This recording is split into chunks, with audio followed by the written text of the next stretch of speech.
Hello po mga ka-viral and welcome back again to this YouTube channel. Latest update na naman tayo ngayon. Supreme Court nagpasya na hinggil sa kontrobersiya ng impeachment na ipinabalik ng Senado bilang impeachment court sa Kongreso. Binasag na ng Korte Suprema ang pananahimik nito hinggil sa bangayan ng Kamara at Senado dahil sa naging hakbang ng Senado noong nakaraang mga araw. Taliwas sa inaasahan ng Kongreso sa agarang aksyon ng Senado na masimulan ang impeachment trial noong 19th Congress ay nagulat sila noong ipinabalik ng 18 senador ang articles of impeachment dahil di umano sa questionabling pagsunod ng Kongreso sa one-year bar rule na pagpasa ng 250 ng mga mambabatas sa fourth impeachment complaint against the Vice President. Nanindigan ng Kongreso na wala silang nilabag sa one-year bar rule ng pagpasa ng impeachment. Naging mas matindi pang issue sa maaaring dismissal ng impeachment kung majority do umano ng mga senators ngayong 20th Congress ay mag-agree to dismiss dahil sa walang jurisdiction at questionabling pagsunod sa technicalities and procedure ng impeachment. Ayon sa Kamara ay nais nilang mas tutukan di umano ng Senado ang issue ng accountability rather than technicalities.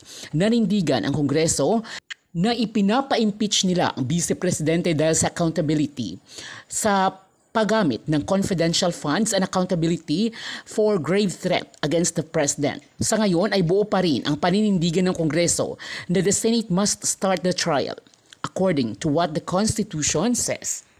Over the weekend, nakita po natin yung Supreme Court resolution na humihingi po, actually requiring the House of Representatives to provide information relating to the impeachment of Vice President Sara Duterte. Again, reiterate po natin na malinaw po yung nangyari dito po sa impeachment proceedings ni Vice President Sara Duterte. Ang pinag-uusapan po natin dito, accountability sa usapin po ng paggamit ng confidential funds. Pinag-uusapan po natin dito, accountability dito po sa threats laban sa Pangulo, laban sa First Lady, laban po sa House Speaker ng atin pong bansa. So, malinaw po yung paninindigan ng 215 representatives ng 19th Congress. Ang bilang po nito ay almost 70% ng kabuuan po ng mga kinatawan ng Kongreso na naninindigan na kailangan po impeach ang atin pong Vice Presidente. So, yung pong batayan para dito ay malinaw na malinaw.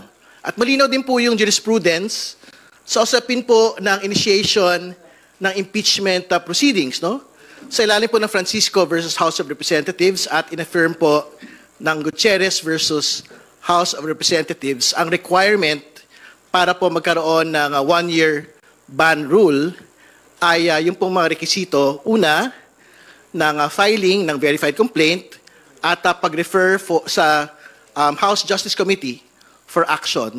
Ito po yung supposedly dapat nangyari sa unang tatlo na mga impeachment complaints, pero hindi po ito nangyari. There was no referral to the House Committee on Justice. But the fourth impeachment complaint, at isa po ito doon sa mga requirements din po ng Francisco at ng Gutierrez, ay yung pagkakaroon po ng one-third filing ng House members to the House Secretary General. Ito po yung nangyari sa fourth impeachment complaint. So basically, yung pong rekisito in jurisprudence and in the Constitution ay buong buo at tama po nga na-comply ng 19th Congress o usapin po ng impeachment laban po kay Vice President Sara Duterte. So, ultimately, and I'm quite certain, under the 20th Congress, talaga naman po nga magka-comply din po ang Kongreso sa order po na ito ng Korte Suprema na makapagbigay po ng mga impormasyon sa usapin po ng impeachment.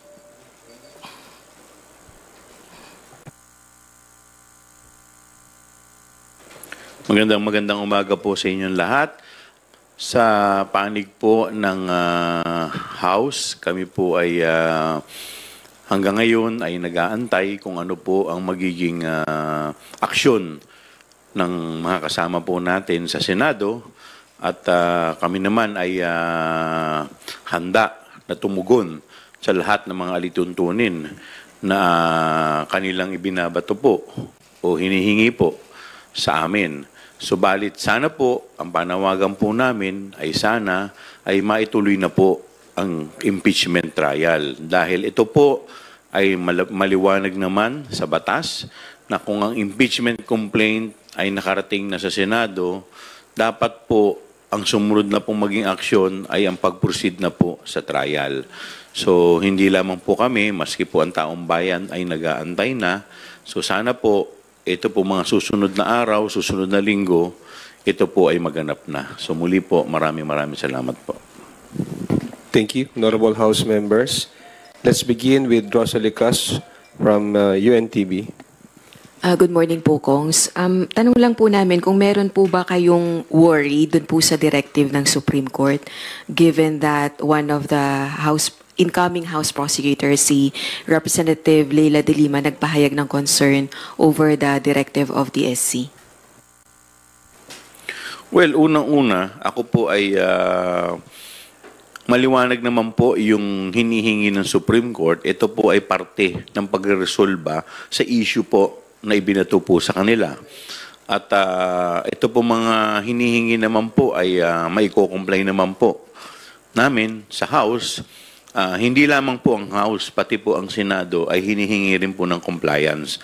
At makakaasa po kayo na hindi ito makakaapekto sa kung ano man po ang nakabinbin na impeachment complaint dito. Ngayon, maaari pong magtatanong ng iba kung aantayin pa po ba. Wala pong dahilan para antayin ng Senado kung ano po ang magiging desisyon ng Korte Suprema dahil wala naman pong TRO na nilalabas. So sa ngayon, dapat po mag-proceed pa rin po ang trial hanggat hindi po ito pinapahinto ng Korte Suprema.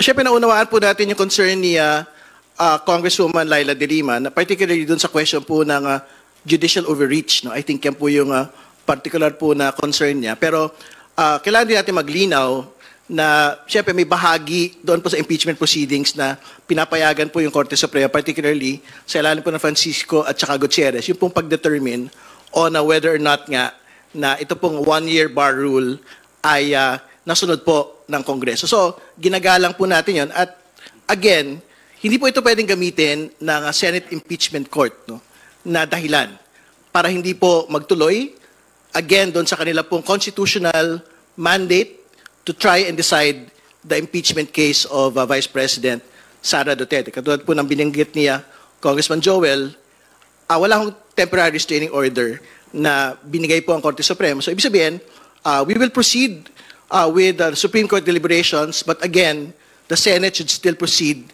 in the soonest time with the trial of Vice President Sara Duterte.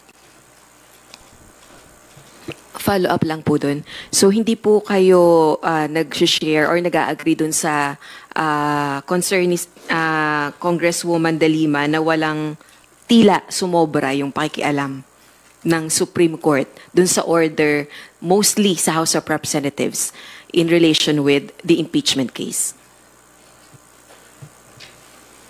Well, sa akin po kasi personally, masasabi ko lamang dito ay parang ang hinihingi po kasi ng Supreme Court sa House of Representatives ay yung mga naganap. Halimbawa po, yung mga dates, kung kailan po na i-submit o yung pagkakaugma-ugma ng mga pagkakataon. Ito po ay magiging base rin, siyempre, sa kanila magiging desisyon. Kaya mahalaga po na kami po ay makapag-comply. Insofar as the impeachment complaint naman ay ako po naniniwala na hindi naman po ito makakaapekto. Well, again, the particular question po kasi in the Supreme Court ay, particularly under Francisco, ay nagkaroon ba ng filing? Una, that is the first requirement. And secondly, nagkaroon po ba ng referral to the House Committee on Justice? No? So, relevant po ito doon sa unang tatlo. So basically, the question for the Supreme Court is, and of course, to the House is, may referral bang nangyari o wala? So basically, kung wala, the one-year ban rule does not arise. No? So, itatabi po talaga yon. Pero, secondly, on the fourth impeachment complaint, nagkaroon ba ng filing na at least one-third ng mga miyembro po ng Kamara sa House Secretary General para magkaroon po ng direct transmittal to the Senate Nangyari po yun noong Pebrero. 215 congressmen made it so. No? So, basically, yun yung particularly reckoning impeachment complaint for the one-year bar rule to actually arise. Last on my part na lang po. Kung kayo po, Kongs, ang tatanungin, would you want the Supreme Court to act on the petitions filed against the impeachment case of Vice President Sara Duterte even before the trial begins? Gusto niyo po ba na umaksyon na yung Korte Suprema sa petitions filed against the Vice President impeachment case even before the trial begins? Well, mas maganda para at least ma-resolve na itong issue sa one-year bar rule para at least matanggal na po sa isip at hindi na po magamit itong issue na to para maantala ang impeachment complaint. Nagsasalita ho kami kasi bilang mga kinatawan, pero nagsasalita din kami bilang mga abogado. So, ibig sabihin, kung ano ho yung pasya ng Korte Suprema sa usapin po na ito, syempre gagalangin naman po natin. No? So, hopefully, within the soonest time, ma-resolve din po ng Korte Suprema. But again, this should not serve as a reason for the Senate Impeachment Court to further delay proceedings and not act on their constitutional mandate, which is to try and decide the impeachment case of Vice President Sara Duterte in the soonest possible time. Thank you, Rose. Haji Camino from Brigada, please proceed with your questions. Good morning po mga Kongs. Recently po naging issue yung unmodified opinion na rating po ng Commission on Audit sa Office of the Vice President. Ang tanong lang po, and of course yung palasyo po kasi parang sinabi na rin po na nilinaw na po na hindi po nangangahulugan na kapag nagbigay po ng unmodified opinion ay lusot na po doon sa tinatawag na mga irregularities sa paggastos po ng pondo ng OVP. Pero ang tanong ko lang po with regards to your reaction din po, hindi po ba maapektuhan yung mga na-reveal dun sa mga hearings ng Good Government Panel dito po sa nilabas na unmodified opinion ng COA sa OVP? Thank you po. Hindi naman po dahil unang-una hindi porke sinabing unmodified ibig sabihin wala nang problema dahil kung wala pong problema yung pagkakagamit po ng pondo ng OVP, di sana hindi rin po naglabas ng notice of disallowance ang COA. So, maliwanag naman po ang ating naging mga issue sa ating impeachment complaint sa mga articles. Ito po yung nilatag natin. Ang pinakamaganda po dito ay sagutin po nila ng maayos. Well, sususugan ko lang yung binabanggit po ni Congressman Joel at banggitin natin yung ibig sabihin ng unmodified opinion. Ibig sabihin po nito, or unqualified opinion, ibig sabihin lang po nito ay yung pong financial statements are prepared in all material respects in accordance with the applicable financial reporting framework. So basically, katulad ng binabanggit po ni Congressman Joel, sumunod ka lang dun sa framework kung paano ho dapat ina-audit yung ahensya. So, walang problema doon. Pagka lumabas ka doon, edi magkakaroon ka ng, lalabas ka doon sa binabanggit na unqualified or unmodified opinion. No? Pero again, hindi ibig sabihin nun, wala nang, yung notice of disallowance doesn't exist. No? Yung 73 million na pinapasoli, pinapasoli pa rin po hanggang sa araw na ito. So, ibig sabihin, iba hong ruta yun, ibang batayan kung bakit po may ganun pong notice of disallowance na, na ibinigay dito po sa OVP. Follow-up lang po. So sa makatwid, kahit po gamitin ng kampo ni VP Sara ito pagdating ng impeachment trial na kumbaga nakakatanggap nga po sila ng ganitong rating mula sa COA, hindi pa rin po uubra yun? Sa akin po paniniwala, hindi po. Dahil paano po nila paliliwanag kung paano nila ginamit o ginasta yung 125 million in 11 days. Kahit naman po hindi tayo auditor, kahit hindi naman po tayo COA, tingin ko naman po, hindi naman po kinakailangan maging matalino para masabi na wala, no, ito'y may problema o wala. Again, babalikan din ho natin yung ilan po sa mga ebidensya, no, particularly doon sa paggamit po ng mga safe houses. Ang pinag-uusapan ho natin sa safe houses dito, ang presyo ng upa, parang presyo ng upa sa mga exclusive na mga village, sa mga condo ho sa BGC. 450,000, 500,000 per month. No? So, I'm quite certain yung po mga safe houses na alam po ng mga intelligence and law enforcement personnel po natin, parang hindi naman ata ganun. Yung pong upa sa ganito po mga klase ng mga safe houses po natin. Thank you, Haji. We will now take questions from Tina Panganiban Perez of GMA7. Kong Chua, good morning po. Sir, hihingi lang po ako ng update doon sa pag-draft ng House, ng reply doon sa notice ng Supreme Court. Kumusta na po? And can you give us some highlights doon sa magiging reply niya? Because some of those na information na hinihingi ng SC, like both of you said, na banggit na ng House in the past, na ipaliwanag na rin in the past. Well, actually, inaayos pa po ito. Mostly po ay hindi lang naman po sa House, maski po sa Senate. So yung mga hinihingi po nilang requirement, like for example, yung mga dates, ay ito po ay ma-verify po ito doon po sa Secretary General. But let's go to one of the most controversial statements of the Senate President na talagang pinag-usapan. Sabi niya, the Senate Impeachment Court can dismiss the case. Ito na yung, kanina you were starting to talk about it. Yes. Can dismiss the case. Ano ba ang ibig sabihin noon? Okay. So, Kuya Boy, pag nag-file ka ng kaso sa kahit anong korte, ang unang titignan dyan ay yung jurisdiction. And to not be very technical about it, it's simple. The authority or the lack of authority to try the case. Di ba?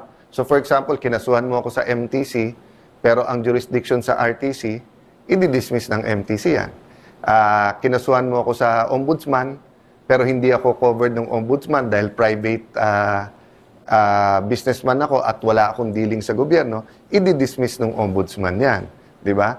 So, sa Supreme Court, meron sila tinatawag na prohibited pleadings. Di ba? So, may mga sinasabi ko anong prohibited o whether motion niya or pleadings, di ba? Ang prohibition mo lang sa Senado, yung lang nakalagay sa konstitusyon. So for example, hindi kami pwede mag-impeach ng hindi impeachable officer, di ba? But yun lang ang limitation. Then sa rules namin. So yung dalas ko marinig ngayon, kung wala sa rules nyo, hindi nyo pwedeng gawin. Hindi kami pwede mag-CR. Wala sa rules namin na pwede kang tumayo tapos pwede kang mag-CR Oh. So, pero pwede mong... So, but to go to the main point, Kuya Boy, no?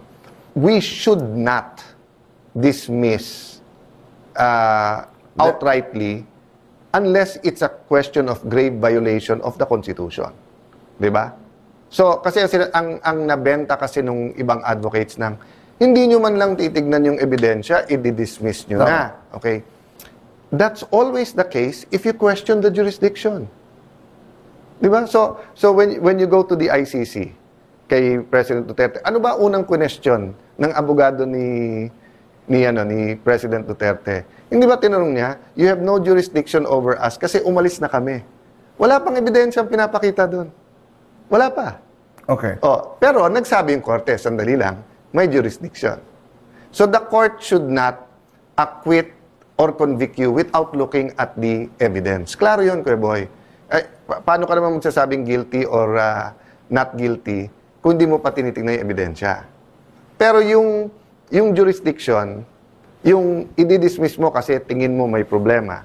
But either way kasi, Kuya Boy, tingin ko dito kung hindi namin i-dismiss, questionin yan sa Supreme Court whether na-violate yung more than one. If the Supreme Court, One-year ban. If the Supreme Court doesn't decide, tuloy-tuloy lang kami. Kung walang TRO, tuloy-tuloy lang kami. But if we do decide na sandali lang, may violation to nung one-year ban, therefore, hindi dapat umabot sa amin ito, ang mangyayari nito, I'm sure, tutuloy sa Supreme Court. Is that where the Senate President was coming from? No. Yung sinabi niya that the impeachment court can actually dismiss the Kasi, case. Kuya Boy, may halo na to ng ng intriga kay Senate President of how he handles the impeachment court. Kasi may nagsasabi, ang pinanggalingan nito, yung sinabi nila na dapat in-overrule niya si Senator Bato nung sinabi niyang, I will move to dismiss. Okay? But, Kuya Boy, if the Senate President said na, you're out of order, and then he appealed, so sinabi ni Senator Bato, okay, tell me where in the rules na nakalagay dyan na hindi kami pwede mag-move dahil mali, walang jurisdiction or dahil nga na ano yung ban. Sabi mo may isight pa rin si Senate President. Senator Bato can appeal. Magbobotohan yun ngayon. Alam ko yan, Kuya Boy, kasi ako yung unang inappeal yung sinabi ni Senate President Enrile sa case ni CJ Corona. I disagreed kung sino pwedeng isupina o hindi. Inoverrule niya ako, I appeal. Kaya nagbotohan. No? So, ang point, Kuya Boy, kung nagbotohan, sino susundin namin? Yung minority o yung majority? Di ba? So, kung sasabihin ni Cheese, 15 kayo or 13 kayo na bumoto to dismiss, tuloy pa rin kami. O 10 lang kami. Pwede ba yon? And then, to convict, you need 16. So, there are real considerations in all of this. The Senate President has never said, let's dismiss it. No. I wanna understand that. Kung halimbawa, nung nag-motion si Senator Bato na i-dismiss, pwede pala yon na halimbawa, 12 bumoto na, o i-dismiss natin, pwede pa rin yung natitirang mga senador? Hindi pwede. Hindi na pwede. I mean, dismiss na yun. That's what I'm saying, Kuya Boy, na throughout history, sometimes tama yung minority.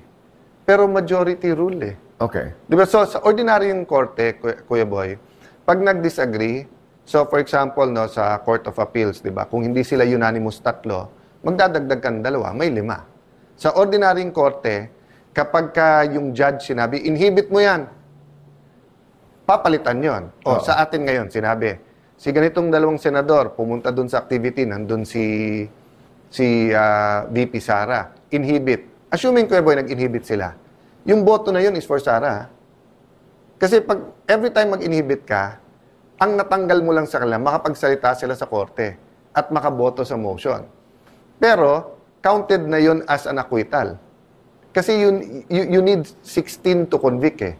So, every single one na mawala, para ka na nang bumoto to acquit. O, so, paano kung bumawi naman ngayon yung mga senador na sumama kay VP Sara sa isang activity? O, sandali lang.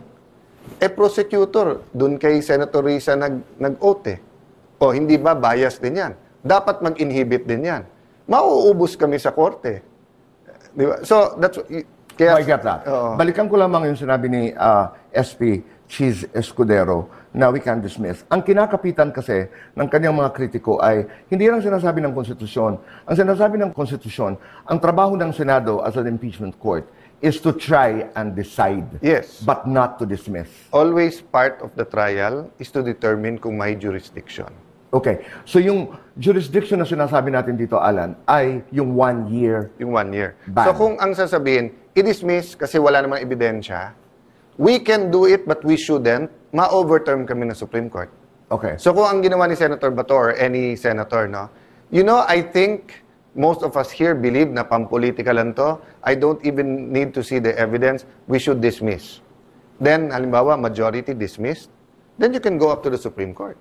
Hindi mo man lang trinay eh.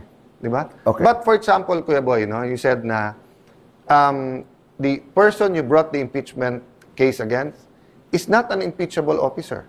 So we dismissed it based on jurisdiction. Wala kaming jurisdiction, hindi impeachable officer yan. No? I'm not talking about now the Duterte, ano. If you disagree with me, you go to the Supreme Court. But we can dismiss. So that's why I'm saying na masyadong maselan. So maselan tong issue about yung one year. Kasi Kuya Boy, nangyari na in the past yan. Both sides nangyari na halimbawa yung unang final na mas malakas, meron magfa-file ng kasunod-sunod. Meron din naman makikipag-unahan. Ifa-file niya na yung mahinang kaso dahil sasabihin niya, pagka yan yung una, hindi ka na pwede mag-file. So, nagkaroon ng mga changes yan sa rules sa House. So, ang naging ng Supreme Court, titignan mo yung many circumstances, including not only time. So, pag 4 yung nag-file, let's say 4 days, titignan mo dyan yung pagka pinadala sa Justice Committee and what Congress does with it. But in this case kasi, yung information na dumating sa amin, yung unang 3 dumating na impeachment case, hindi pinagalaw. Hindi pinadala sa Speaker's Office, hindi pinadala sa committee. Hindi pinagalaw ng Kongreso. Ng Kongreso. Okay. So that's why ang sabi ko, i-return kasi I don't want to make my vote based on yung nabasa ko lang sa dyaryo na hindi gumalaw. I want them to certify. I wanted to certify what did you do with the first, what did you do with the second, what did you do third. I'm not asking them to certify na tama ginawa nila. Of course, sasabihin nila tama. I want them to certify anong ginawa nyo. Then, of course, I expect them to say it's constitutional.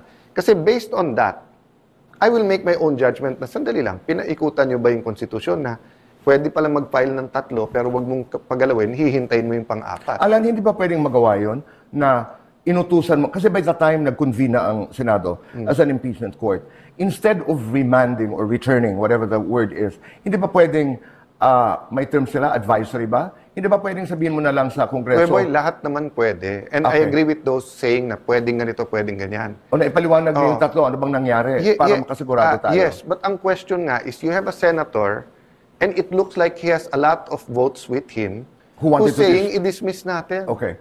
So di ba, so Kuya Boy, yung between returning and continuing, doon ako sa continuing. Bakit ko naman first option? But between dismissing it that day, June 10, and returning it muna, na wala naman delay at wala naman damage, doon ako sa return. Okay. 7. Senator Bungo, Senator Robin Padilla, Senator Marcolita, Senator Robin, Aimee Marcos, and the 2 Villar. Pero Senator Aimee, sir, nag-commit na rin? Senator Aimee? I don't know. I don't know kung nag-usap na sila personally, pero in principle, kami, Duterte Blanco, napag-usapan namin, we are inclined to support Senate President Chis Escudero. Why, sir? Well, wala naman kami nakitang hindi dapat siya suportahan. So, we support him. Walang kapalit like yung mga committee chairmanship, sir? Wala naman kasi as is malako. Wala man akong hiningi. Wala man rin pinaramay sa akin. Basta nagustuhan ko lang yung pamamalakad niya sa amin, sa Senado. Yung leadership niya is, nakita ko is very open to everything. Hindi siya close-minded, hindi siya porque ganito siya, panindigan niya ganito siya, o porque ganun, yung nakikinig siya. So that's what we need as a democratic institution, pakinggan ang lahat. So sir, kung tatanungin ka, anong hihingin mong committee kay Senate President Escudero? Wala na akong hinihingi kasi meron naman tayong equity of the incumbent kung ganun, di ba? Kung halimbawa, we will vote for him as the Senate President, tapos yaman ng incumbent senator, kung ano yung hawak ko, I suppose yung pa rin ang hawakan ko. Equity of the incumbent nga. So, hindi ko na hiningi sa kanya yan. At hindi rin niya in-offer sa akin dahil that's my understanding. Sir, last na lang. So, si Marcoleta nga ba, Blue Ribbon Committee Chairman, sir? Yan ang hinihingi niya and I presume na pangako na sa kanya. Sir, may talks about impeachment nung time na bago kayo mag-commit with SPGs, may hiling ba kayo or any favors asked about the impeachment proceedings? Wala kaming his stand towards impeachment is not a factor to our decision in choosing him as our Senate President. Ang pinaka-big factor dyan na nakikita ko lang talaga is yung pagka-openness